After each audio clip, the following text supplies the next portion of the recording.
Dans son discours de politique générale du 22 décembre 2017, le président du gouvernement a clairement indiqué sa volonté de réformer le système des retraites complémentaires.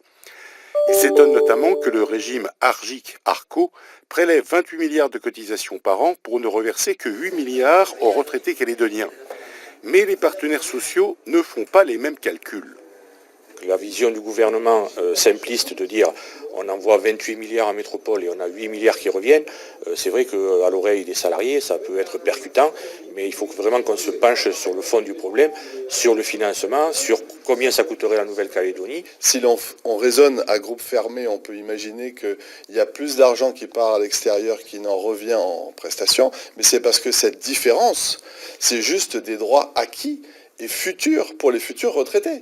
Il ne faut pas que le président du gouvernement mente éhontément à toute la population en disant que c'est de l'argent perdu. C'est faux. Cet argent est inscrit dans des comptes individuels pour les futurs retraités. Mais Philippe Germain persiste et signe, il parle d'abus manifestes et de systèmes aberrants, il en appelle à la discussion avec les partenaires sociaux et à la réforme de ce système qu'il qualifie d'injuste. Là encore, les intéressés expriment de sérieuses réserves.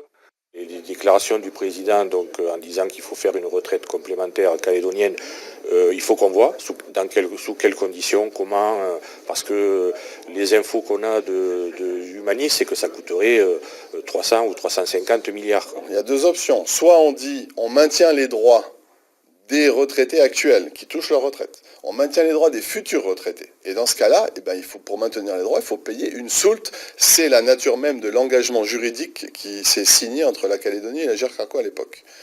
Cette soulte, on l'a évaluée, le président a fait faire une étude, elle ressort à 350 milliards. Alors si la Calédonie a les moyens de sortir 350 milliards pour maintenir les droits, c'est une chose. Sinon, on ne maintient pas les droits. Et dans ce cas-là, on arrête les retraites de tous ceux qui sont en train de la toucher aujourd'hui.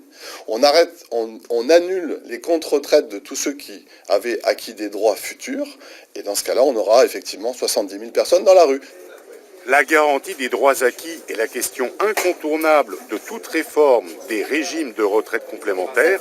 Dans le cas d'une gestion directe de ces régimes par la Calédonie, la garantie des droits n'est pas forcément acquise.